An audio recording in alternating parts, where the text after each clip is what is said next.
جب نبی صلی اللہ علیہ وسلم مدینہ منورہ سے جہاں سے رخصت ہوئے، وصال فرمایا، تو حال یہ تھا کہ اس وقت تک جو ہے اسلام حجاز کی پوری پٹی میں پھیل چکا تھا، لیکن یہاں حضور کا وصال ہوتا ہے، وہاں 1,00,000 سے زیادہ انسان جو ریاض کے شہر کے اندر رہنے والے تھے، اور وہ آپ کا کلمہ چھوڑ دیتے ہیں، مسلمہ کذاب کے ہاتھ پہ بیعت کر کے ختم نبوت کا انکار کر بیٹھتے ہیں، اور مسلمہ کذاب کو حضور کے بعد نبی مان جاتے ہیں۔ جب وہاں 1,00,000 بندہ اسلام سے نکل جاتا ہے، وہ کافر ہو جاتا ہے، تو ادھر ہی عرب کے ارد گرد کے قبائل رہنے والے وہ ہاتھ کھڑے کر دیتے ہیں، تلواریں نکال لیتے ہیں، کہتے ہیں ابو بکر آپ خلیفہ بن گئے، لیکن ہم حضور کے زمانے میں زکوٰۃ دیتے تھے، وہ حضور کے ساتھ حکم تھا، حضور چلے گئے، حکم چلا گیا، اب ہم نماز پڑھیں گے، قرآن پڑھیں گے، رمضان کے روزے رکھیں گے، حج کریں گے، ساری عبادات کریں گے، لیکن زکوٰۃ نہیں دیں گے، ہمیں زکوٰۃ معاف کی جائے، زکوٰۃ کا ہمارے مذہب میں تعلق نہیں ہے، ہمیں وہ مذہب چاہیے۔ ابو بکر صدیق نے دیکھا کہ مکہ مدینہ حجاز کا چھوٹا سا علاقہ کے علاوہ یہاں قرآن کہتا ہے اذا جاء نصر اللہ والفتح ورأیت الناس یدخلون فی دین اللہ افواجا، یدخلون، یہ حضور کی زندگی کے آخری لمحوں میں آیت اتری تھی، سورہ اتری تھی۔ اللہ نے فرمایا میرے پیغمبر جس دین کے لیے آپ نے تکلیفیں کاٹی، طائف کے پتھر کھائے، آپ نے مدینہ کی گلیوں میں، مکہ کی گلیوں میں تکالیف اٹھائیں، وہ دین جس کے لیے آپ نے صعوبتیں برداشت کی، آج آپ دیکھ لیں یدخلون فی دین اللہ افواجا، کہ ہر طرف سے جماعتوں کی جماعتیں اسلام میں داخل ہو رہی ہیں، کلمہ پڑھ رہی ہیں۔ کبھی آپ ایک قبیلے کو کلمہ پڑھا رہے ہیں، کبھی دوسرے قبیلے کو کلمہ پڑھا رہے ہیں، لیکن جب حضور دنیا سے چلے گئے ابھی چند مہینے بھی نہیں گزرے تھے، یخرجون من دون اللہ افواجا، ایک جماعتوں کی جماعتیں اسلام سے نکلنا شروع ہو گئیں، اسلام کو چھوڑنا شروع ہو گئیں، اور یہ وہ لوگ تھے جو دور سے مسلمان ہوئے تھے، جنہوں نے صحبت رسول اختیار نہیں کی تھی۔ آج کا نا آشنا علم سے، صحابیت کے مقام سے وہ سمجھتا ہے کہ شاید وہ صحابہ دین چھوڑ چکے تھے، اسلام چھوڑ چکے تھے۔ صحابہ کی تعداد 1.25 کے قریب ہے۔ صحابہ کا معیار کیا ہے؟ صحابی اس کو کہا جاتا ہے جو رسول اللہ کو ایمان کی حالت میں دیکھے اور ایمان کی حالت میں دنیا سے چلا جائے۔ یہ وہ لوگ تھے جو دور دراز میں رہنے والے تھے، سفر نہیں کر سکتے تھے، آ نہیں سکتے تھے کسی کی دعوت پہ، صحابہ کی دعوت پہ یہ اسلام میں داخل ہوئے۔ ان کا سردار آیا، مدینے میں حضور سے کلمہ پڑھ کے بیعت کر کے چلا گیا۔ کوئی ایک بندہ آیا، وہ بیعت کر کے چلا گیا، اس نے جا کے تبلیغ کی، پورا قبیلہ مسلمان ہو گیا۔ اس طرح یہ قبائل کے قبائل مسلمان ہوتے چلے گئے، لیکن جب حضور دنیا سے چلے گئے ان سب نے انکار کر دیا اور کھڑے ہو کر کہا یا لڑیں گے یا زکوٰۃ معاف کر دو۔ ادھر 1,00,000 بندہ جو ہے وہ کھڑا ہو کے کہنے لگا مسلمہ حضور کے بعد نبی ہے، ختم نبوت کا انکار ہو گیا، زکوٰۃ کا انکار ہو گیا۔ اب اسلام والے تھوڑے سے بچ گئے، تھوڑے سے رہ گئے ہیں۔ ابو بکر صدیق ممبر مدینہ پہ بیٹھ گئے، آپ نے خطبہ ارشاد فرمایا، لوگوں کو وہ آیت بھی پڑھ کے سنائی تھی وما محمد الا رسول، اور پھر اس کے بعد فرمایا تھا من یعبد محمدا فإن محمدا قد مات ومن کان یعبد اللہ فإن اللہ حی لا یموت۔ بخاری شریف کے اندر پورا خطبہ ہے۔ آپ نے فرمایا لوگوں، ادھر مسلمہ سر اٹھا رہا ہے، ادھر منکرین زکوٰۃ ہیں، یہاں جیش اسامہ بن زید تیار ہے، اب بتاؤ میں کیا کروں؟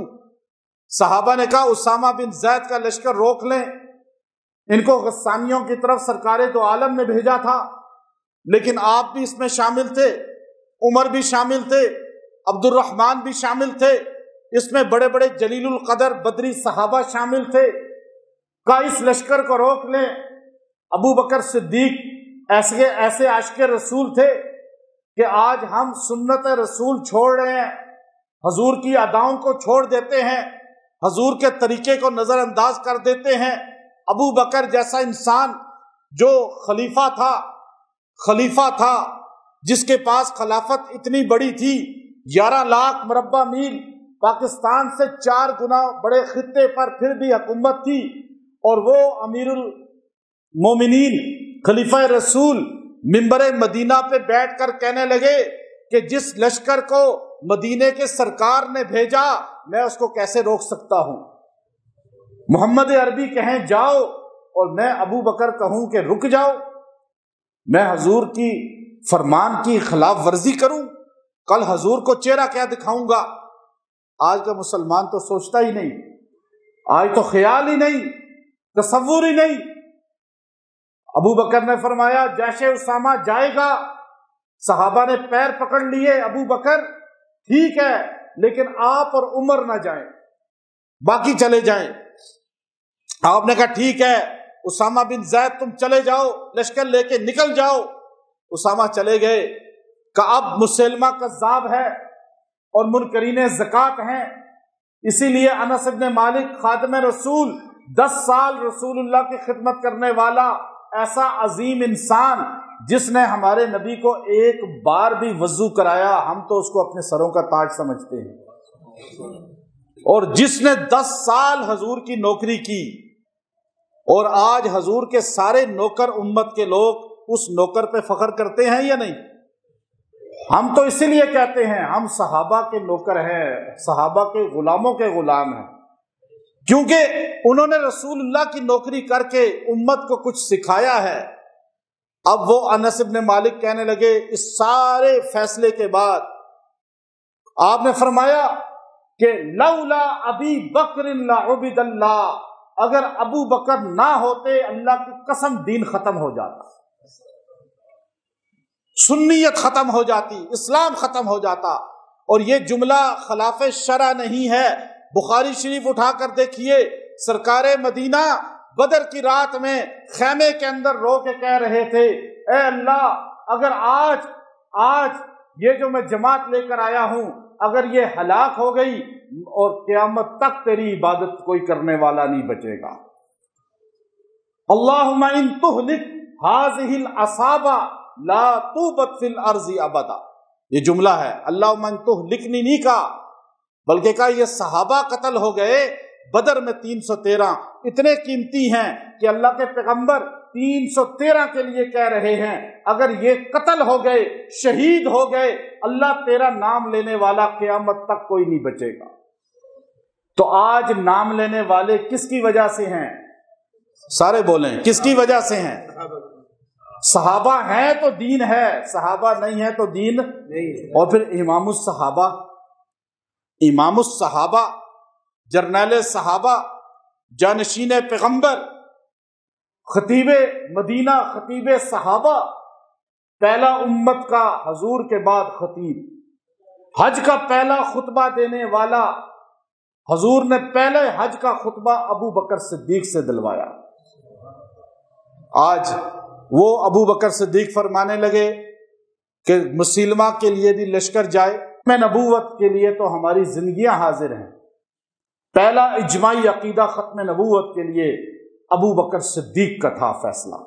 فرمایا مسلمہ کذاب حضور کی نبوت میں شریک بن رہا ہے، ہم تو اسے محبت میں شریک نہیں کر سکتے۔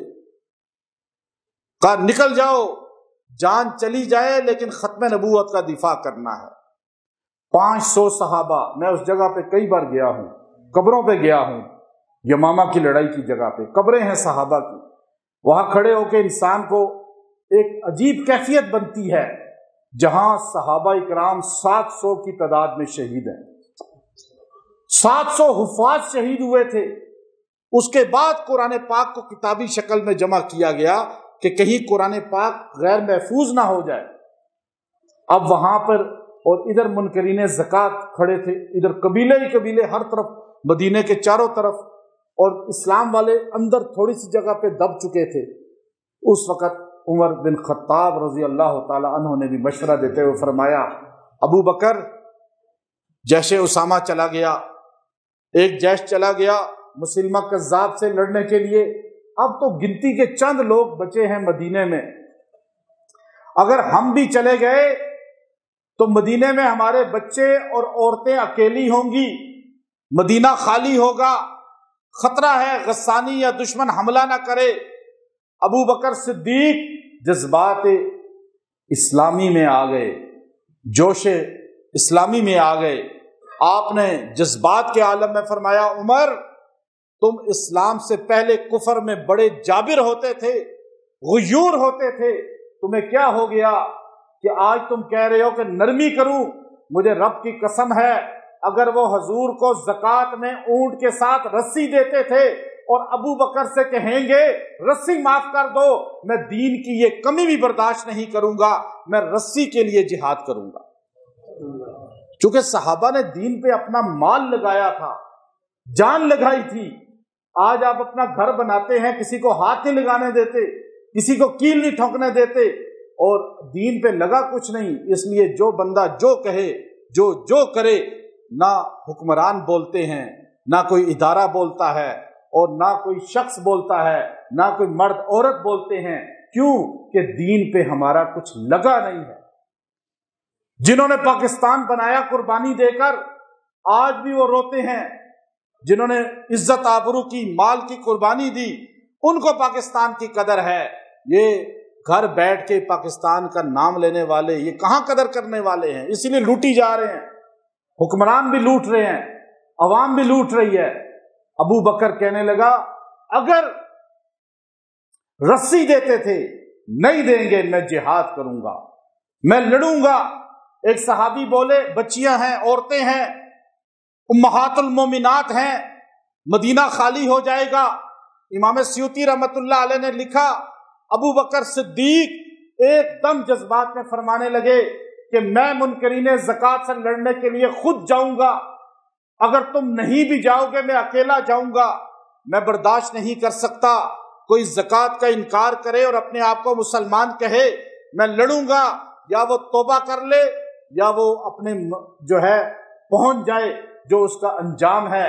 اور آپ نے فرمایا، عمر، صحابہ سن لو، اگر مدینہ منورہ میں قتل عام بھی ہو جائے، ازواج مطہرات شہید بھی ہو جائیں، اور جانور آ کے ہماری بچوں کی جسموں کو نوچیں اور کوئی اٹھانے والا نہ ہو، میں پھر بھی برداشت کر لوں گا، لیکن میں دین میں کمی برداشت نہیں کروں گا۔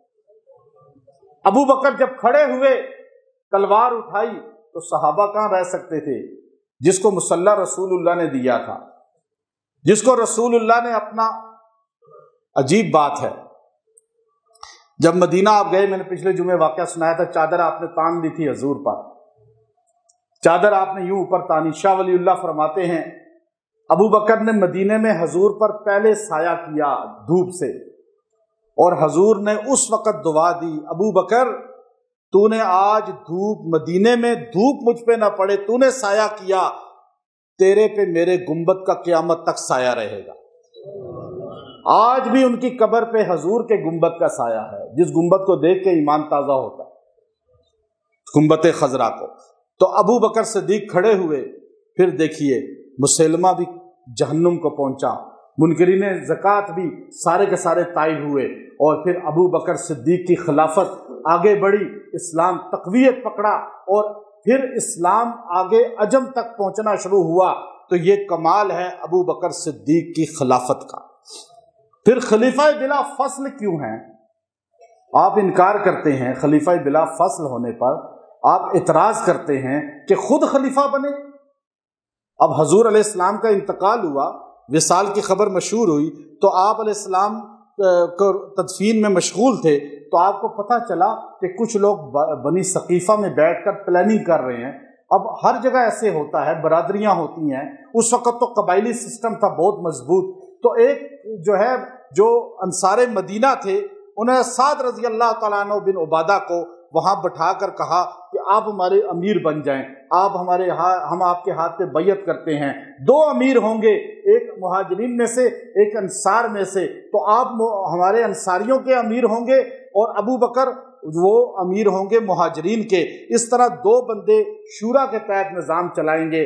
اب یہ شورا کا فیصلہ کر رہے تھے، وہاں چند لوگ یا ابو بکر صدیق کو خبر مل گئی، ایک بندے نے آ کے بتایا، آپ نے عبد الرحمن بن عوف اور عمر بن خطاب رضی اللہ عنہ کو ساتھ لیا اور یہ سوچا کہ وہاں جا کے ان کو منتشر کریں، ان کو کہیں بھائی آ جاؤ ادھر، پہلے مشورے کے ساتھ ہوگا۔ وہاں پہنچے، آپ کو پتہ چلا کہ بیعت ہونے والی تھی، لیکن آپ کے پہنچتے ہی ابو بکر کو دیکھ کر سارے صحابہ خاموش ہو گئے، مقام سمجھتے تھے آپ کو۔ اب آپ نے وہاں پہ کہا بھائی 2 امیر تو یہ بہت بڑا نقصان ہے، ایک امیر کوئی بنا لو، لیکن حضور نے فرمایا تھا الائمۃ من قریش، جو بعد میں امیر ہوں گے وہ قریش قبیلے سے ہوں گے۔ اب یہ قبیلہ قریش سے نہیں جائے گی، خلافت اسی میں رہے گی، یہ فرمان رسول ہے۔ اب یہ بات آپ نے کہی، کہا یہ عبد الرحمن ان کے ہاتھ پہ بیعت کر لو، یہ عمر ان کے ہاتھ پہ بیعت کر لو۔ حضرت سعد نے کہا بالکل ایسا ہی ہے۔ عبد الرحمن بن عوف سمجھ گئے کہ اب یہ ابو بکر ہمارا کہہ رہے ہیں۔ عبد الرحمن بن عوف نے ایک دم ابو بکر صدیق کا ہاتھ پکڑا اور کہا ہم بیعت کرتے ہیں آپ کے ہاتھ پہ، اور عمر بن خطاب نے اپنا ہاتھ رکھ دیا، حضرت سعد نے اپنا ہاتھ رکھ دیا، سارے انصار نے اپنا ہاتھ رکھ دیا۔ یہ بیعت بنی ثقیفہ میں ہو گئی، نہ پلاننگ تھی بلکہ فتنے کو ختم کرنے کے لیے ابو بکر گئے تھے اور بیعت ہو گئی۔ اور ہمیشہ جب کوئی بڑا بندہ فوت ہوتا ہے تو اس کی وفات ہوتے ہی اس کی تدفین سے پہلے اس کا خلیفہ جانشین منتخب کیا جاتا ہے۔ ایسا ہوتا ہی نہیں ہوتا۔ آج کوئی عالم فوت ہو جائے، کوئی شیخ، کوئی سجادہ نشین، کوئی درگاہ والا فوت ہو جائے تو اس کی انتقال کے بعد تدفین سے پہلے اس کا جانشین منتخب ہوتا ہے۔ یہ خلاف شرع سنیت ایسے ہی کرتی آئی ہے۔ کیوں کہ ہم نے ابو بکر صدیق سے سیکھا ہے اور یہی انصاف کا تقاضا ہے۔ اب ابو بکر صدیق رضی اللہ تعالیٰ کو مسلح کس نے دیا؟ وہاں اللہ نے اپنے آدم علیہ السلام کی خلافت کو منوایا۔ وَإِذْ قَالَ رَبُّكَ لِلْمَلَائِكَةِ إِنِّي جَاعِلٌ فِي الْأَرْضِ، اللہ نے کیا کہا؟ اے فرشتوں، میں زمین پر اپنا کیا بنانے لگا ہوں؟ خلیفہ۔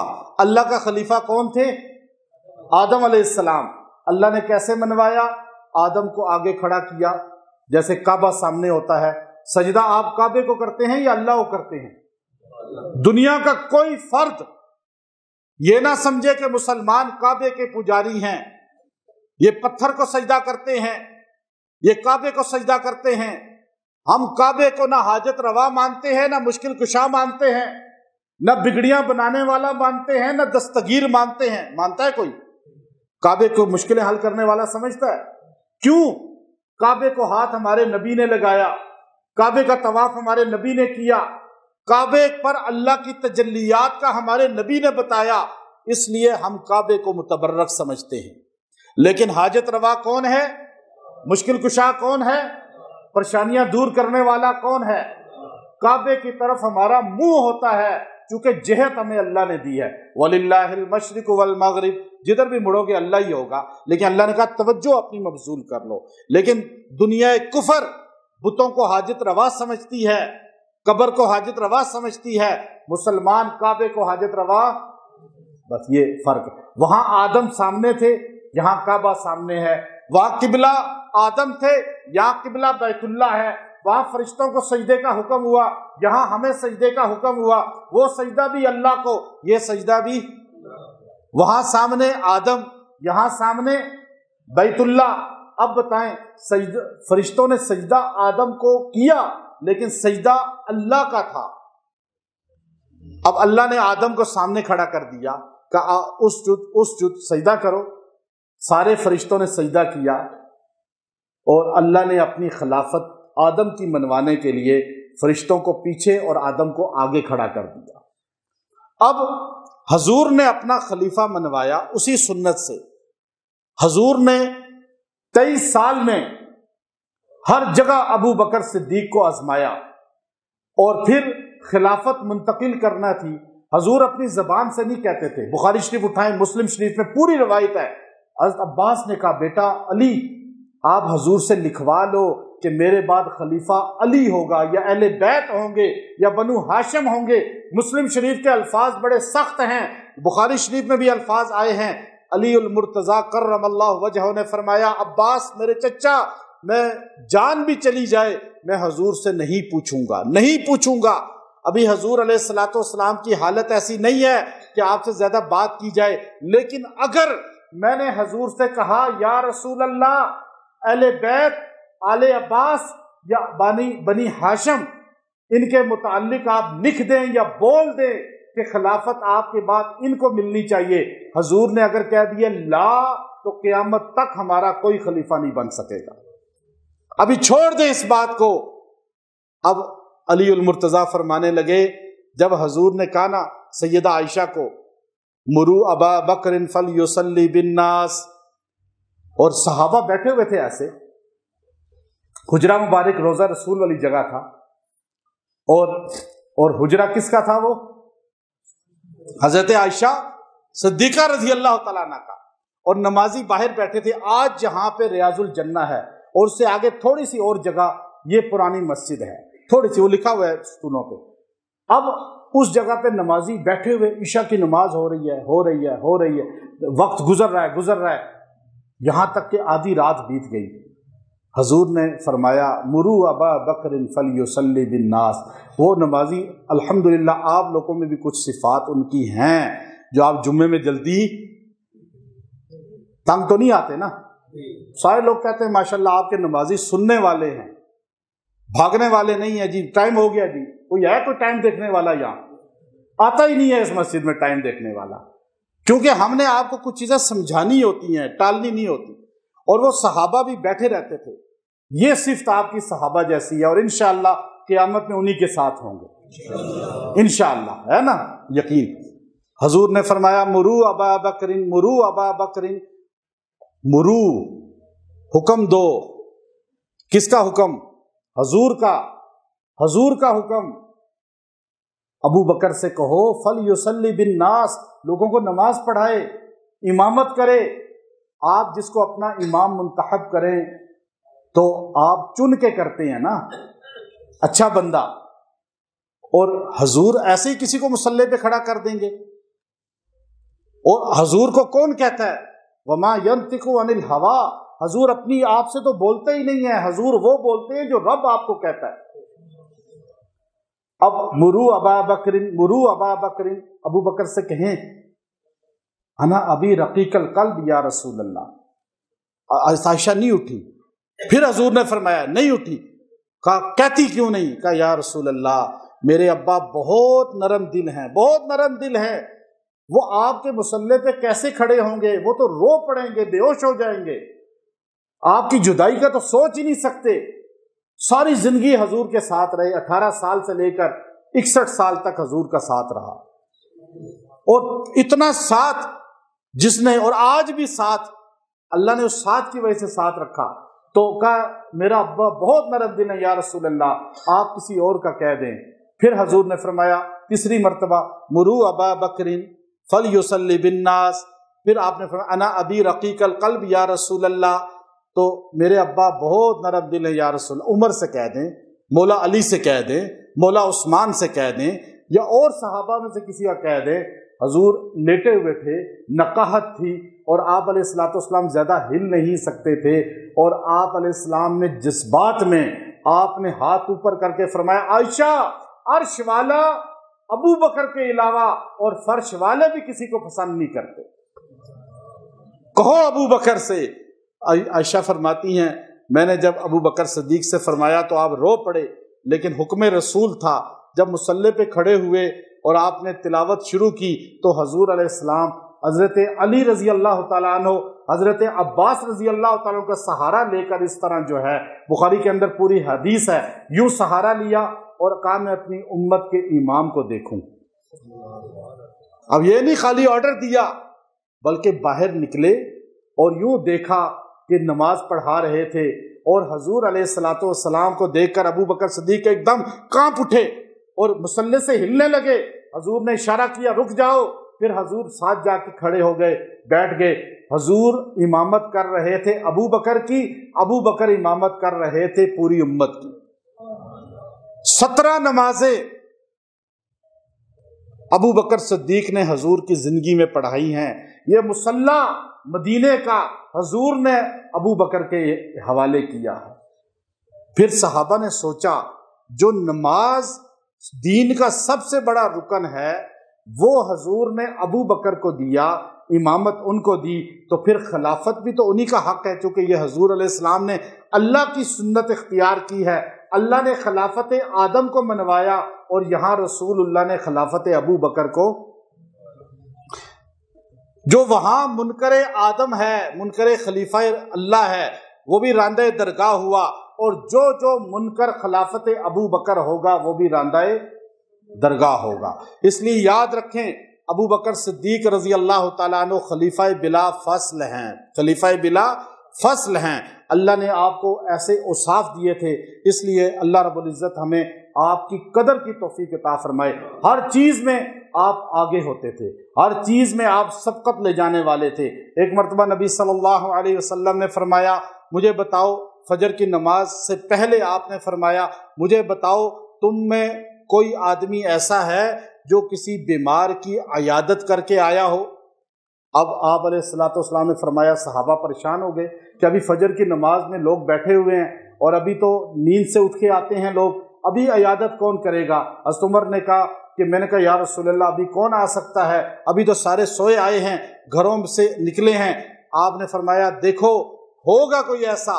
تھوڑی دیر میں ابو بکر صدیق، جب آپ نے دوبارہ پوچھا تو ابو بکر صدیق نے صدا لگائی، یا رسول اللہ میں بتانا نہیں چاہتا تھا لیکن آپ کے بار بار پوچھنے پہ اب ہاتھ کھڑا کر رہا ہوں کہ میں ابھی گھر سے نکلا تو مجھے رات کو پتا چلا تھا کہ عبد الرحمن بن عوف صحابی بیمار ہیں اور وہ تہجد کے عادی ہیں، رات سو جاتے ہیں جلدی، تہجد کو اٹھ کے پھر فجر تک جاگتے ہیں، تو مجھے اندازہ تھا دوستی بھی ہے، میں ان کے گھر گیا، ان کی عیادت کی اور پھر میں مسجد میں آیا۔ پھر حضور نے فرمایا نماز کے بعد تم میں سے کوئی ہے جس نے کسی غریب پر صدقہ کیا ہو؟